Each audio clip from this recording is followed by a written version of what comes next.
सरसंघचालक मोहन भागवतांची मुस्लिम धर्मगुरूंसोबत बैठक. नवी दिल्लीतील हरियाणा भवनमध्ये बैठकीला सुरुवात.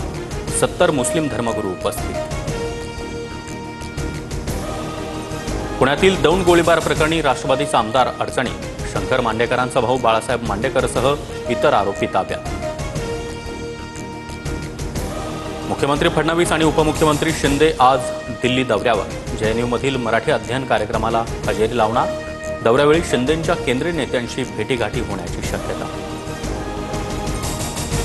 सोलापुरातील मुसळधार पावसामुळे बादोला ते बोरगाव देशमुख गावच्या ओढ्याला पूर. पाणी वाहत असतानाही नागरिकांचा पुलावरून जीवघेणा प्रवास. राज्यात कोकणासह घाटमाथ्यावर रेड अलर्ट, तर मुंबई, ठाणे, नाशिक, पालघरमध्ये ऑरेंज अलर्ट जारी. संपूर्ण विदर्भात देखील मुसळधार पावसाचा अंदाज. महाराष्ट्रात 91,429 हेक्टरवरील पिकांचं नुकसान. मुसळधार आणि अवकाळी पावसामुळे पिकांचं मोठं नुकसान. शेतकरी हवालदिल.